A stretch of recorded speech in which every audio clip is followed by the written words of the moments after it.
Hello, and welcome to another zero speculation video with zero untruths being said. Because I'll be glazing the Iron Warriors today. Or at least one certain Iron Warrior. Barabas Dantioch is one of the most respected of the Iron Warriors, undoubtedly even more so than his father. But why? Why is he so respected?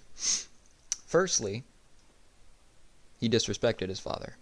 He dissed Perturabo, he disagreed with him, and we're going to get into his story here. So he, during Dantioch's command of the 51st Expeditionary Fleet, he was sent to a lot of sectors, but the one we're going to be focusing on, because it's the major turning point of his life, is the Gugan system. It looks like a really weird Gungan anagram, but I'm going to try and stay away from ad-libbing on the script here. Where there was a Xenos race named the Hrud, or the Hrud, I don't know. Now, what is the Hrud? Surprisingly, a pretty well-documented Xeno race, considering they don't have a model. And they were really interesting to me, so I'm going to put them in another video, but the only thing we need to know right now is that they have a kind of field that biologically is generated from them that ages things. They kind of manipulate the flow of time around them and nearby, you know? But back to Dantioch. He was tasked with taking this sector at any cost necessary. And as an Iron Warrior, that naturally meant a staggering amount of casualties. And Dantioch himself was aged rapidly into an old man, but still, you know, a Space Marine, so he's a respectable old man.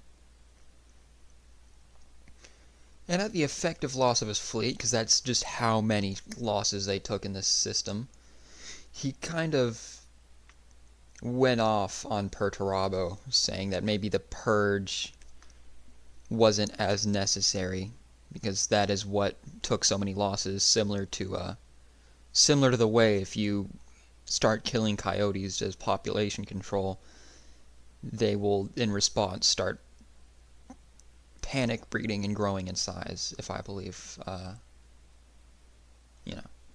If I'm correct about that, I heard of it in passing about coyotes, but again, I'm ad-libbing again. My bad, guys. I really got to get better at that. But, you know, as Perturabo does when somebody disagrees with him, he kind of got set off, as he damned Dantioch to sit on Lesser Damantine for the rest of his days, along with the few other survivors of his fleet. So after being banished from a backwater planet, Dantioch fashioned his iconic iron skull mask, which is really cool. I honestly thought it was just like the way the artist drew it to make him look different from every other Iron Warrior, because they're like famously known for not being very individualistic. But I'm glad that it's like a whole lore thing. You'll hear about it later at the end of the video. However, while he was on Damantine, he also did not just focus on Dress to Impress, but also on a fortress called Schadenhold. Not much is recorded of his exile past those two until the beginning of the heresy, where the warsmith Idris Krendel claimed it was claimed the Schadenhold as a logistical supply depot for the War Master's cause. And as an Iron Warrior, Dantioch was a spiteful bitch and decided to refuse the cooperation of Perturabo. And as an Iron Warrior, immense casualties ensued. The siege between Dantioch and Krendel reached a boiling point when a Nurgle-aligned Imperator-class Titan, ironic I know, and Dantioch responded by blowing up the structural supports of the fortress, sending the Titan into a lake of burning promethium deep below the surface of the planet. And the remaining forces of Dantioch teleported to Krendel's flagship. Hold on, there was supposed to be a pause there. Not only did this render the Titan and Krendel both heavily crippled, but leveled the fortress and all of its supplies, which put both heretic objectives to an unachievable degree. And once on the ship, Dantioch and his remaining men almost bloodlessly commandeered the ship, just pretending to be traitorous Iron Warriors up until the bridge where there were some Sons of Horus. But he took the ship and started heading to Terra to help fortify the Imperial Palace against Horus, which I'm not confident on Dorne's reaction to a bunch of Iron Warriors showing up to help. Now here's where 40k starts to mimic real history, as things got a little unclear. Because it is confirmed that Dantioch and his remnant forces heard of Horus and Perturabos' betrayal, but the source of where they learned this varies a little. Some say that it was just gossip or hearsay from, supplies coming in and all that. Other forces say that it was an ultramarine who came to try and sway Dantioch over to their side. However, what is clear of what happened is Dantioch did not make it to Terra, which is probably for the best because it was a traitor ship full of Iron Warriors showing up to the throne of Terra, who is currently being defended by the Iron Warriors' #1 hater, so probably best that they showed up in the Ultramar system. Alright, well, off you go, apparently. Sorry, my cat just decided to jump up and hit himself on the bottom of my table. Where was I?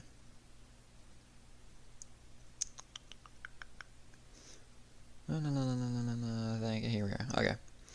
While in the Ultramar system, or somewhere near it, Dantioch and Alexis Pollux, which is a name that had me scream at my PC at 6:32 a.m. this morning, because I knew it from somewhere, and that is the original chapter master of the Crimson Fists, which, I knew I loved him for a reason. I knew I liked the Crimson Fists. Fanboying aside, Dantioch assisted in Gilman's treasonous attempt to create a second Imperium, creatively named the Imperium Secundus. This was made as a contingency after the Wordbearer started the Ruin Storm, a warp storm that brought logistical ruin to the 500 worlds of Ultramar, as reliable travel and communications effectively just disintegrated. Because Lorgar knew how to hit Robot Girly Man where it hurts in his Excel spreadsheets. However, on the planet of Sotha, an alien spire of unknown purpose called the Pharos lay dormant. It is here that Dantioch and Alexis would be stationed, studying and mastering the Xenotech. As soon as Dantioch learned of the Pharos, he assumed it was a way of instantaneous travel, different from the warp drives of the Imperium. And if you've watched my Caliban video, which I'm sorry to keep harking back to my other lore-esque videos, but, if I had a nickel for every time some Primarch found an old one's dimensional teleportation device, I'd have 2 nickels.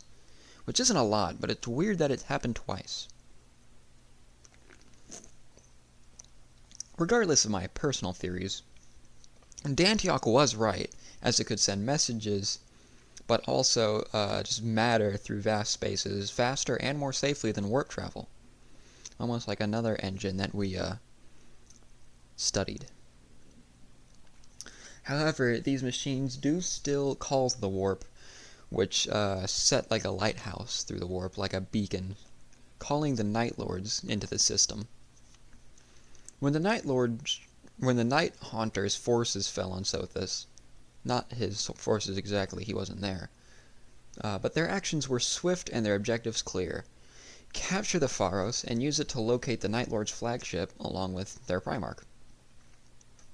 Despite having 2 generals of the best 2 defensive legions on the Imperium, the Sothis garrison was just too light, and the Night Lords were at the cusp of victory rather quickly and easily.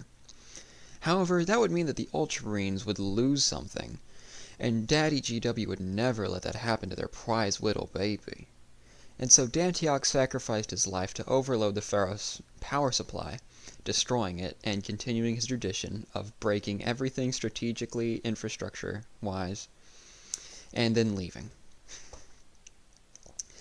And there our noble Iron Warrior's life ended, being held in the arms of Alexis Pollux, who had genuine sorrow for his lost brother, despite their prior differences. You'd think that would be the end of the video, But Dantioch has actually left quite the legacy for himself in the universe. Now, I admit that this first one is a bit of a theory, and you've probably heard me say it before, but it does have to be mentioned. Their silver armor, their silver skull insignia, their mastery of siege warfare, the well-known ultramarine successors of the Silver Skulls. Now, in all seriousness, Dantioch nor any of his forces survived past, the destruction of the Pharos. But it's definitely done in respect or homage to to Dantioch himself for his work for the Imperium Secundus. However, it is said that there was many stores of Iron Warrior gene seed, as it was one of the most stable, right up there with the Ultramarines and the Imperial. Well, not quite the Imperial Fist, but So it is possible that they just had excess Iron Warriors gene seed laying around. And they're like, fuck it, for a Warsmith from Damantine, or Warsmith from Damantine. However, surprisingly enough, another link to Dantioch, I'm sorry, I don't know why I'm slurring all of my words here. But another link to Dantioch does live on. Dantioch's signature iron mask remained by the mountain the Pharos was on, creatively named Mount Pharos, watched over by an ultramarine named Oberdai, the mountain, not the mask, who was at the time given the office of Warden of Pharos, a position which Dantioch pioneered. The reason I'm bringing this up is because Oberdai became the first chapter master of the Sides of the Emperor, where the mask of Dantioch was worn as a badge of office until Sothos was taken by the Tyranids and his mask was left there to finally rest as the Warden of Pharos was no longer needed. The final legacy or remaining impression Dantioch left on the Imperium was rather a dark and unfortunate one. When Dantioch destroyed the Pharos, it sent a massive psychic ripple through time and space, which is believed to have brought the Tyranids to the galaxy, indirectly. So they were drawn to the sign of life, which means biomass. Which, all things said, is pretty ironic that his material legacy was the size of the Emperor, whose arch-nemesis are the Tyranids. But that's all I have here. This is a pretty comprehensive review, and you know my two main sources here, so I'm not going to list them. Well, yeah, I am. It's the 40k Wiki and Lexiconum. Yeah, this was pretty comprehensive. This is a lore story. History of Dantioch. Thank you for watching. Like and subscribe, all the good stuff if you enjoyed it, and I'll see you in the next video.